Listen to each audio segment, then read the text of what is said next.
읽어주는 교과 셋째 날 7월 20일 화요일. 용서 받으면 끝. 다윗이 자신도 모르게 자기 자신에게 심판을 내린 후에 나단은 그가 지은 죄가 얼마나 큰 것인지 일깨워 주었다. 다윗의 마음은 찢어질 듯 아팠고 자신의 죄를 자백했다. 그러자 나단은 즉시 다윗에게 여호와께서도 당신의 죄를 사하셨음을 확신시켜 주었다. 하나님의 용서는 조금도 지체되지 않았다. 다윗은 용서받기 전에 자신의 회개가 진실한 것이었음을 증명할 필요가 없었다. 그러나 사무엘하 12장 10에서 12절에서 다윗의 죄의 결과에 대해서 말했던 나단은 태어날 아이가 죽게 될 것이라고도 말했다. 하나님께서 다윗의 죄를 용서하셨다는 것은 어떤 의미인가? 하나님께서 마치 아무 일이 없었던 것처럼 완전히 지워버리셨는가? 모든 사람이 그 사실에 대하여 잊게 될 것이었는가? 이 질문에 대한 답을 생각해 보면서 사무엘하 12장 10에서 23절을 읽어보라. 다윗은 자신 주변에서 일어나는 안타까운 상황들을 보면서 아마 위의 질문을 해보았을 것이다. 태어난 아기가 죽고 그의 가정에 혼란이 밀려왔으며 암논 그리고 압살롬과 관련된 사건들은 각 가정에서 일어날 수 있는 실제적인 문제들이다.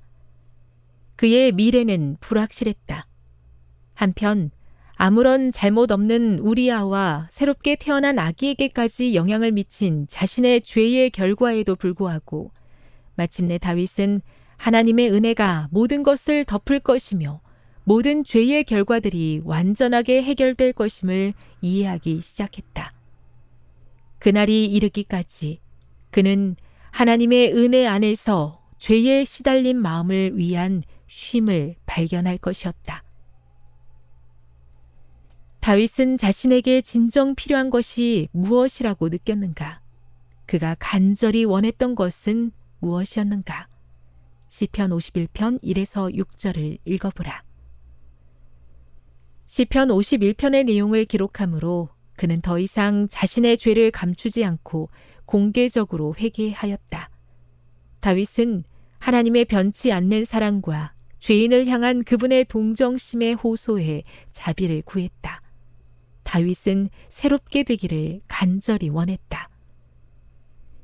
예수님 안에서 얻게 되는 참된 쉼의 대가에 대하여 생각할 때 우리는 먼저 외부로부터의 도움이 필요함을 인정해야 한다. 우리는 죄인이기 때문에 구원자를 필요로 한다. 우리의 죄를 인정하고 우리를 씻으시며 깨끗하게 하시며 새롭게 하실 수 있는 유일하신 분께 간구해야 한다. 이렇게 할 때 용기를 가질 수 있다. 왜냐하면 간음한 자요, 살인자요, 10계명 중에 적어도 5가지 계명을 범했던 다윗과 같은 사람도 하나님의 용서의 약속을 믿고 구했기 때문이다. 교훈입니다.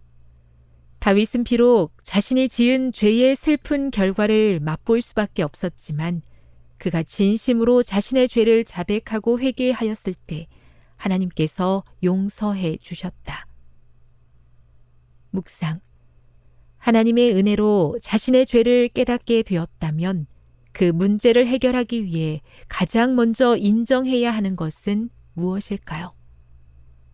적용. 만일 하나님께서 다윗이 저지른 흉악한 죄를 용서하셨다면 우리에게는 어떤 소망이 있을까요? 영감의 교훈입니다.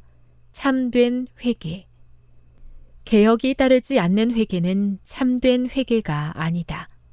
그리스도의 의는 자복하지 않고 버리지 않은 죄를 덮는 외투가 아니다.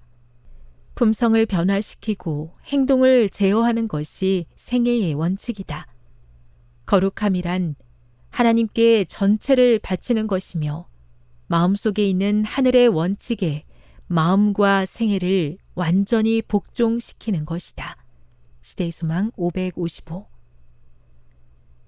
보면 볼수록 누추하고 죄 많은 인생이지만 다윗을 용서하셨던 하나님의 은혜에 의지하여 오늘도 하나님 앞으로 나옵니다. 제 안에 더러운 것을 제해 주시고 새롭게 변화시켜 주시옵소서.